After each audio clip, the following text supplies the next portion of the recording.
Hi, so in this video, I want to go over buffers and kind of the theory behind how buffers work and what we can do calculation-wise involving buffers. So to get us started here, I'm actually going to start with just a simple weak acid problem.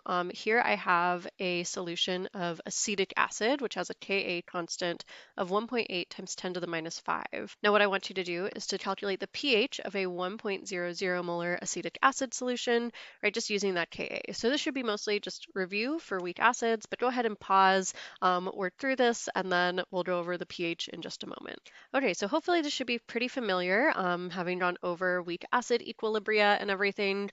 But so for me, when I calculated the pH of this 1.00 molar acetic acid solution, I found that the pH was equal to 2.37. I can confirm this or just kind of walk through my steps right here. Right, typically the process goes as follows. I'm going to first start with my ice table. In this case, because this is an acid dissociation equilibria, I have the acid as my reactant, and then I have its conjugate base, acetate, and then H plus as the products. Because the Ka constant is really small for this, my change in concentration to the acid specifically is negligible. So we can just say that at equilibrium, we have 1.00 molar of the acetic acid, and then X and X molar for both of our products here. And so solving for X, right, we can do that just by plugging into the Ka expression. I find that X is equal to about 4.2 times 10 to the minus 3 molar, which means then, looking back at what our ice table shows us X represents, that is the equilibrium concentration of H plus, and so the pH is just the minus log of that X value, or 2.37 as our final answer there. Now this is just to serve as a little bit of a comparison, because then what I want us to consider is a second solution that still has acetic acid in it, but I'm going to be adding it to a sodium acetate solution. So imagine I have 25.0 milliliters of that 1.00 molar acetic acid, and I add that to 75.0 milliliters of 0.500 molar sodium acetate. I again want to determine the pH of this solution, so think about how you might maybe set up, again, an ice table for this, solving for the concentration of H+, but think how it might be different from the pH of just the pure acetic acid that we showed before. All right, so with this example, we'll have kind of a similar process to what we did before, but this time we just have slightly different initial concentration values. The answer that I actually got for this was 4.92 as my pH. To illustrate just how exactly I did this, again, I start with an ice table of my acid dissociation, but here I don't have a concentration of just 0 as my initial concentration of acetate, or the conjugate base here, right? Instead, I have some amount of that to start out. Now you may be looking at these numbers and wondering, well, where the heck did these initial concentrations come from? We've got like 0.250 for the acetic acid, 0.375 for the acetate. That's not given to us in anything here. But right, when we are considering anything that involves like a mixture of solutions or adding solutions together, we want to use our dilution equation, M1V1 equals M2V2, to find the initial concentrations that occur after everything is mixed together, but before anything has actually equilibrated. So that's what I've done right here. For that 0.250 for the acetic acid, I found that by using M1V1 equals M2V2, where M1 is 1.00 molar, V1 is 25.0 milliliters, and then V2 is the total volume after mixing together. So in this case, 100 milliliters total after I've added these two solutions to one another. Doing the same thing for the acetate, I took 75.0 milliliters of 0.500 molar solution. That goes into 100 milliliters total, so the new M2 that results from that is 0.375 molar. All right, so again, that's just kind of like a little bit of an extra step added in here. We want to consider this anytime we see, say, mixtures of solutions or adding one solution to another, right? Because that will naturally change the volume that our products or reactants are in. That's going to then change their concentrations as well. And so that's what the dilution equation is there for. But so again, to like finish off this ice table, I can again solve for X using my Ka constant given. I know that 1.8 times 10 to the minus 5 is equal to 0.375, the concentration of the conjugate base, times X, that's my concentration of H plus, and then divided by 0.250, the concentration of the acid. Again, our changes in concentration to both the acetic acid and the acetate are negligible, so that's why I haven't really included the X at all in those. But so solving for that, I find then X is equal to 1.2 times 10 to the minus 5. Therefore, the pH being the minus log of that concentration, right, that's equal to 4.92. Now compare here, right, these two solutions. What essentially differs between these is the hydronium concentration, or the H plus concentration. Now in our first solution that was just acetic acid, we see a lot more hydronium. That's why we have a lower pH. But in the second solution, where we have the acetic acid with sodium acetate, much less of the H plus was actually produced there. So we can essentially say that, having this other stuff in solution has kind of minimized just how much the acetic acid can dissociate, right? This is referred to as the common ion effect. This is characterized as essentially being like when we have a common ion of an acid or a base already present in solution, that's going to weaken the dissociation of that acid or base, basically minimizing how much change occurs not just to the reactant side, but also to the product side, right? When you have both some product and some reactant initially in your solution, both sides of that equilibrium are going to stay pretty consistent. And so whatever change occurs to them is weakened, right? That X value that we find from our equilibrium constant, that's going to be smaller when we have those common ions in solution. Now I want us to see how exactly this can be maybe of use to us, taking advantage of the common ion effect. So here I want us to consider this example where I have 15.0 milliliters of 1.00 molar hydrochloric acid being again added into, let's say 85.0 milliliters of just plain DI water. What would be the pH of that resulting solution then? So you can go ahead and take a moment to pause, think through this one, and then we'll share our answers in just a moment. All right, so working through this one, I have just like a simple strong acid, hydrochloric acid. So there's no Ka given. I don't need one. But right, when this dissociates, it's going to have a complete dissociation. The only thing to note though is that because we are, again, adding some of our acid into some greater volume, we may have some dilution occurring as well. So what that gives me then for my answer here is 0.824 as the pH. Again, kind of how I can show this is by thinking of this as a dilution reaction, right? I'm starting with 15 milliliters of 1.00 molar hydrochloric acid. That's going to go into a total of 100 milliliters, right? Both the acid and the water combining together gives me 100 milliliters total. And so that second concentration, M2 in our equation, that's equal to then just 0.150 molar, and that would be our concentration of HCl, but also basically our concentration of H+, right? Because it is a strong acid, it completely dissociates, and so we can really think of that hydrochloric acid as truly just hydronium and chloride ions fully dissociated into solution. And so our pH, of course, is the minus log of that concentration, so 0.824 is our final answer here. Now what I want us to do is instead compare that to if I take 15.0 milliliters of 1.00 molar hydrochloric acid, and I add that to 85.0 milliliters of that same solution that we just made, right? The acetic acid with the sodium acetate. So here, the hydrochloric acid is going to, again, just like dissociate into H+, but that H+ now has something to react with, right? Keep in mind that when you have, say, an acid like H+, and a base like this acetate, the CH3COO-, those two can neutralize. And that neutralization looks like so, right? We have our conjugate base, the acetate, reacting with hydronium or reacting with H+ to then form that acetic acid again. Now this is actually like a strong forward reaction rather than an equilibrium. So I've shown it right here with just that forward reaction arrow.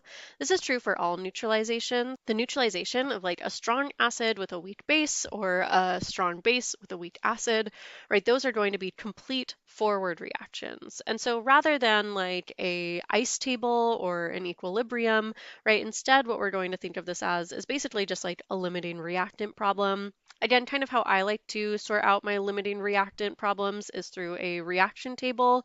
This kind of mimics an ICE table where we have our initial or before amounts of our products and reactants. Here, again, I want to use M1V1 equals M2V2 for each of these concentrations, right? So again, taking into account that I have 15 milliliters of my hydrochloric acid, and then 85 milliliters of that other solution, right? That's going to give me these before or initial amounts of each of these different products and reactants. Now, because this is, again, a limiting reactant type problem, I can see from my initial amounts of the reactants that I have more acetate than I do H+, and so that means then that the H+ is going to run out first. This is going to be our limiting reactant, and so after this reaction is all done, I should have 0 moles of the H+ around. What that means then is that the change to each of my different amounts here is based off of that H+ amount that is used up. So if I lose 0.150 molar of the H+, that means that I gain that same amount on the product side, and I lose that same amount for the other reactants here. So I've kind of shown that out like so. And so then after this reaction is done, right, I'm basically just adding together my before and reaction lines for each of these. That leaves me with 0.169 molar for the acetate, 0.363 molar for the acetic acid, and again 0 molar for the H+, as that was our limiting reactant. Now this is not like the end of this problem, right? This is just like our first step here, but anytime we see like a strong acid being added to a weak base, right, we want to imagine this neutralization occurring. Similarly, if we have a strong base, like just hydroxide floating around, that will want to neutralize with whatever weak acid is also present. And so we're going to see a similar scenario with that. But so after this neutralization has occurred, we now have still basically just this mixture of our weak acid and its conjugate base.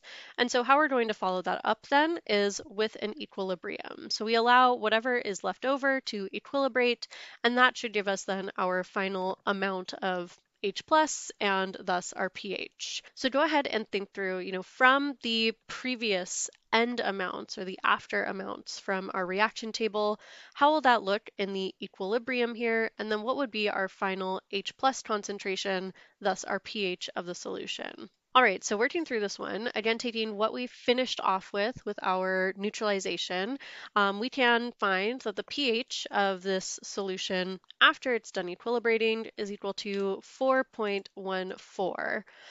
To show how exactly we do this, right, again, we're going to set up an ICE table because now we have like a pure equilibrium. Again, I'm just going to use my Ka ICE table or the acid dissociation ICE table. And I say here that my initial concentration of acetic acid is 0.363 molar. Again, that was taken at the end of that first reaction table, so I just kind of transfer that over here. Similar to what we would do in like those polyatomic acid examples, where you kind of build ICE tables off of one another. You take the end line of the last one, make that the initial for this next one. That also means then that my acetate concentration initially is 0.169-ish molar, and then our H+ concentration we're saying is initially here 0.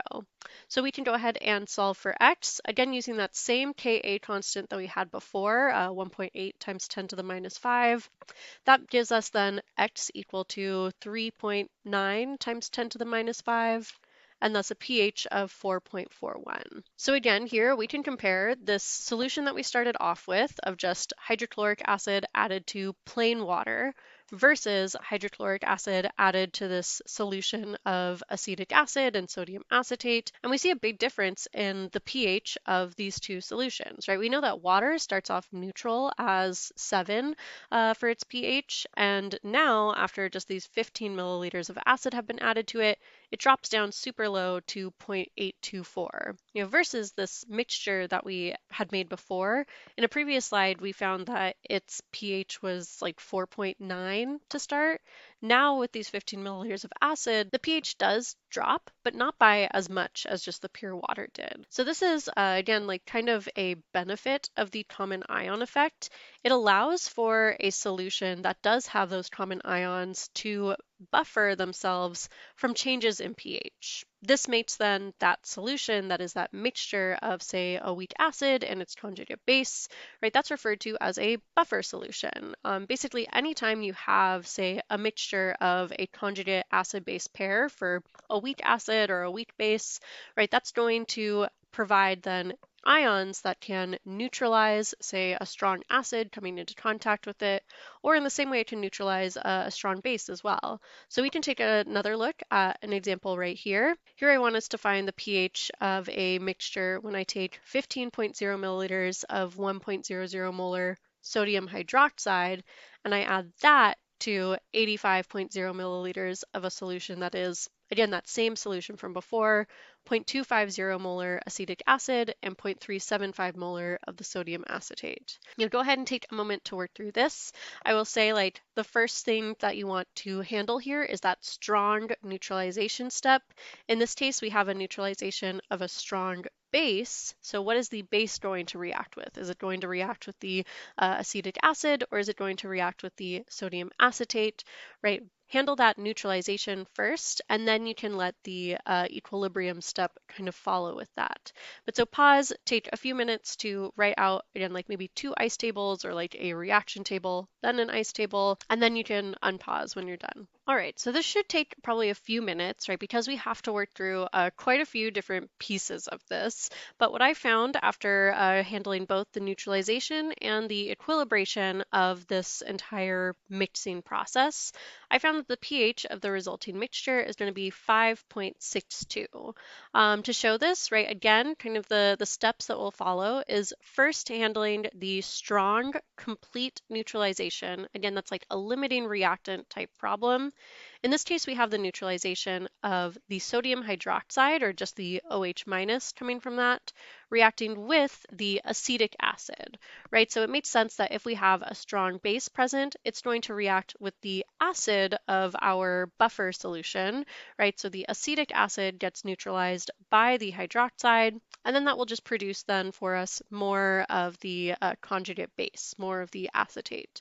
Now also produced here, I didn't show it in the table just because it gets a little large and I don't want to write it all out, but also produced is a water molecule, right? Basically what we've done here is we've taken the H plus from the acetic acid and we've combined that with the OH minus of the hydroxide. So that produces then water and then our conjugate base here. Again, I used M1V1 equals M2V2 to find my before concentrations for each of these. And here we can see how the hydroxide, or the OH minus, is our limiting reactant. And so with that limiting reactant amount, right, we can determine then the final or after amounts of each of our other products and reactants here.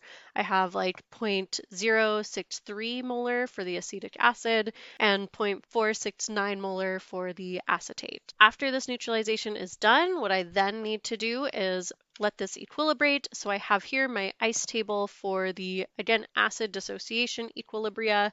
Taking those final amounts from the previous table, right, I can have then my initials for both the acetic acid, the acetate, and then the H plus concentration is just equal to 0 initially.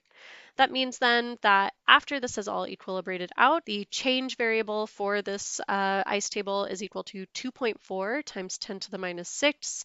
That is our concentration of H plus, and so the pH is, again, just like the minus log of that, or in this case, 5.62. All right, so again, the way that we can kind of deal with these kinds of problems when we have like a strong acid or a strong base being added to a buffer solution is just to first handle that neutralization step. Again, if you have like a strong acid being added to the buffer, the acid neutralizes the base of the buffer. If you have a strong base, as we do right here, that base is neutralized by the acid of the buffer. So after that neutralization is all handled, then you can do your chosen equilibrium for the reaction. In this case, we had a Ka constant given way back, and so I used then the acid dissociation equilibria with it. Now, I will say that this whole process can be a little bit more simplified by taking into consideration, again, that common ion effect that we see in all of these equilibration steps. What we should have seen in all of the different examples that we looked at was basically that for both the weak acid, which we'll just call HA, and its conjugate base, A minus, the concentrations that we had initially, at least for the equilibrium, that's equal to or about equal to the concentration of those at equilibrium. So this is not talking about the before amounts from our neutralization, but instead after the neutralization has occurred, right, when we start our ICE table, the I line and the E line for both the weak acid and its conjugate base, those were always basically the same because that change variable is very small, and that change is always going to be very small, even if Ka is not like, super duper tiny. I know that we have like the times 1000 rule that we usually use to like treat X as negligible. But even so, like with the common ion effect, it minimizes change to both sides of the equation because there are both products and reactants present at the start of that equilibrium step. And so if we assume then that these concentrations initially and these concentrations at equilibrium are about the same, then we can derive basically this equation. I won't go through the whole derivation here, but this is known as the Henderson-Hasselbalch equation. It says that the pH of a buffer solution is equal to its pKa plus the log of the conjugate base concentration divided by the weak acid concentration. So this equation is super helpful for buffers specifically, right? A buffer is defined as just any mixture of a weak acid and its conjugate base where those two concentrations are relatively similar. Similar here means that that ratio of conjugate base over acid is somewhere between 0.1 and 10, right? We want them to be like on the same-ish order of magnitude. If we go outside of that range, unfortunately, the common ion effect is not so effective, and so the change cannot necessarily be negligible anymore. That's to say that we can't necessarily assume that our concentration of the acid and conjugate base initially is going to be quite the same as it is at equilibrium. But if we do in fact fall within this range where we have a similar amount of weak acid and conjugate base, then we're working with a buffer, and so we can use the Henderson-Hasselbalch equation. Now, I want to also note that this equation only works to basically simplify the equilibration step, that is like the ICE table portion of those previous examples that we were working on. It does not simplify the neutralization step, right? So that neutralization still needs to be done and accounted for before using the Henderson-Hasselbalch equation. So I would recommend, if you would like, to go back to some of the previous examples that we looked at at the top of this video, any of the solutions that included, again, both say acetic acid and acetate, you can use the Henderson-Hasselbalch equation to solve for the pH of those, and it'll save you a little bit of time, right? You don't need to draw out a second ICE table or any ICE table really. You just need to say handle any neutralizations on their own and then use the amounts from that in the Henderson-Hasselbalch equation to make things a little bit faster. But so that's all I wanted to go over in this video. We'll get some practice actually using the Henderson-Hasselbalch equation in class, but please let me know if you have any questions, and I'm always happy to help. Bye.